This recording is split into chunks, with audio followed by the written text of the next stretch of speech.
자, 여러분 새해 복 많이 받으십시오. 오늘 2025년 첫 헤드라이너 데이인데 오늘은 신년의 따끈따끈한 새해 소식이라기보다 지난 12월에 있었던 것 중에 우리 놓쳤던 큰 소식 하나 가지고 왔습니다. Qualcomm defeats ARM's claim of a chip design license breach. 퀄컴이 defeats 물리쳤습니다. ARM's claim, ARM이라는 회사가 주장한 over chip design license breach.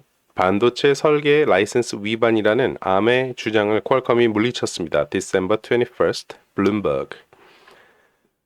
자, 오늘 기사의 핵심 단락은 이렇게 긴 내용인데요. 제가 한번 쭉 읽고 어떤 내용인지 차근차근 짚어드리겠습니다. Qualcomm Inc. prevailed at trial against Arm Holdings plc's claim that it breached the license for chip technology that the world's largest maker of mobile phone processors acquired when it bought a startup in 2021. 문장이 너무 긴데 이렇게 잘라서 볼 수 있습니다. 잘라서 보면 조금 더 이해하기 쉬울 수 있는데요. Qualcomm Inc. prevailed at trial. 자, prevail 오늘의 표현입니다. prevail 이기다. prevail at trial 재판에서 이겼습니다. 퀄컴이 승소했습니다. 첫 번째 단락. 두 번째 단락은 어떤 트라이얼이었냐, 어떤 재판이었냐. Against Arm Holdings plc's claim. 암이 주장한 that it breached a license for chip technology. 반도체 기술에 대해서 퀄컴이 위반했다고 하는 암의 주장을 퀄컴이 꺾은 것이죠. 그런데 여기 부연 설명이 하나 있습니다. 세 번째 단락, 붉은색 표시한 어떤 칩 테크놀로지냐면 that the world's largest maker of mobile phone processors. 모바일 폰 프로세서의 가장 큰 세계에서 가장 큰 제조사란 바로 퀄컴을 말하는 것이죠. 퀄컴이 취득한 기술이 있습니다. acquired. 취득한 기술이 있어요. 언제? When it bought a startup in 2021. 21년도에 퀄컴이 스타트업을 하나 인수했는데 인수를 통해서 회사도 하나 얻고 어떤 기술도 하나 취득했는데 그 기술이 라이센스 위반이다라는 것의 암의 주장이었고 이번 재판을 통해서 그 암의 주장은 밀려나고 퀄컴이 이겼다 이런 얘기가 되는 거죠. 자, 자세한 내용 살펴보기 전에 오늘의 표현 짚고 넘어가겠습니다. prevail as a verb. 동사로서 prevail이란 사전에 치면 만연하다 이렇게 보통 나오는데 더 우리가 배워봤으면 하는 의미는 to win, 이기다라는 뜻입니다. 이기다, to win, prevail, 이기다. 만연하다, 설득하다 이런 뜻은 오늘 강조하지 않을게요. 우리는 오늘 이기다로서 prevail 기억하고 가겠습니다. prevail, 이기다. 어떻게 쓰는지 볼까요? Putin cannot win. Ukraine will prevail. 푸틴은 이길 수 없습니다. 우크라이나이 승리할 겁니다. Zelensky sends strong message in New Year address. 젤렌스키가 신년사를 통해서 강한 메시지를 내보냈네요. Israel's war on Gaza updates. 자, 가자 전쟁의 신규 소식. Humanity must prevail. 인류가 승리합니다. says UN official. UN이 말하기를 prevail 이기다. prevail 이기다. 자, 퀄컴과 암의 사건으로 좀 들어가 보겠습니다. 어떤 일이 있었냐? 내용이 좀 복잡한데 순서대로 동글뱅이 친 번호들 따라가면서 같이 보시죠. 자, 동그라미 1, 넘버 1, 영국의 패블리스 기업이죠. 그리고 지난 우리 헤드라이너 데이에서도 소개했지만 암이라는 회사가 있는데 이 패블리스 반도체 기업인 암은 소프트뱅크가 보유하고 있는 회사죠. 암이 미국에 있는 누비아라는 반도체 스타트업과 라이센스 어그리먼트를 하나 갖고 있었습니다. 19년도부터. 이 어그리먼트에 따르면 암의 지적 재산권을 가지고 누비아가 어떤 CPU를 생산할 수 있는 것이죠. 그래서 동글뱅이 2번 넘버 2 그래서 누비아는 이 라이센스 어그리먼트를 바탕으로 CPU를 생산해서 팔고 있었습니다. 그런데 2021년도에 넘버 3 퀄컴이라는 반도체 공룡이 누비아라는 스타트업을 인수하게 돼요.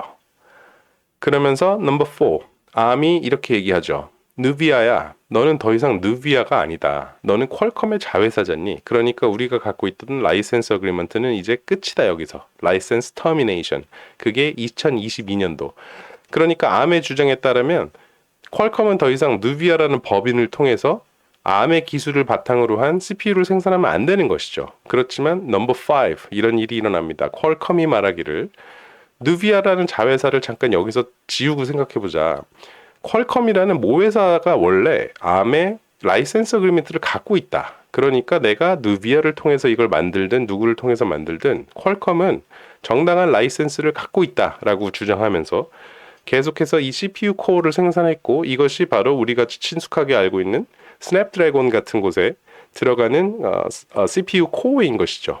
그러니까 ARM의 주장이 맞다면 퀄컴은 더 이상 스냅드래곤 신규 모델 같은 걸 생산하는데 어려움이 생기는 것이고, 퀄컴의 주장이 맞다면 이런 것을 계속 생산하는데 문제가 없다. 이런 첨예한 대립이 있었습니다. 그리고 재판 결과 퀄컴이 이겼다라는 것인데요. IT와 반도체 업계에서도 큰 뉴스였지만 일상에도 영향을 미칠 수 있는 얘기입니다. 퀄컴이 워낙 삼성전자와 오래된 파트너십을 가지고 있고 갤럭시 S 같은 플래그십 시리즈에 퀄컴의 스냅드래곤 같은 제품들이 들어가다 보니 앞으로 우리가 스마트폰을 바꾸거나 할 때 영향을 미칠 수 있는 뉴스이고, 또 말씀드렸다시피 ARM이라는 회사가 소프트뱅크가 갖고 있는 회사이다 보니까 앞으로 이 전 세계에서 강한 텐션을 갖고 있는 반도체 그 뉴스에 방향성에 영향을 미치는 뉴스로 보여집니다. 자, 재판에서 일단 이겼는데 재판 결과가 아주 깔끔하지는 않았어요. 재판관들이 합의하지 못한 부분이 하나 있었고, ARM은 당연히 항소하겠다고 나섰죠. 일단 결과적으로 Qualcomm gained about 2.6% in late trading Friday. 이 기사는 지난 12월 21일 현지 시간으로 기준이긴 합니다만, 승소 소식이 알려지자 퀄컴의 주식은 2.6% 올랐고요. ARM declined about 2%. ARM의 주식은 떨어졌죠. ARM said it intends to seek a retrial. 다시 한번 붙어보겠다라고 ARM은 밝혔습니다. 자, 내용 이 정도로 정리하고 prevail이라는 오늘의 표현이 들어간 짧은 요약본 읽으면서 두 번 읽고 마치겠습니다. Qualcomm Inc. prevailed the trial against ARM Holdings PLC's claim that it breached a license for chip technology. 퀄컴은 이겼습니다. prevailed at trial 재판에서. 누구를 상대로? ARM Holdings PLC. 그들이 ARM이라는 회사는 어떤 주장을 했냐? It breached. 퀄컴이 위반했다. License for chip technology. 반도체 기술의 라이센스를 위반했다라고 하는 ARM의 주장을 퀄컴이 물리치고 이겼다. Qualcomm Inc. prevailed at trial against ARM Holdings PLC's claim that it breached a license for chip technology. See you tomorrow.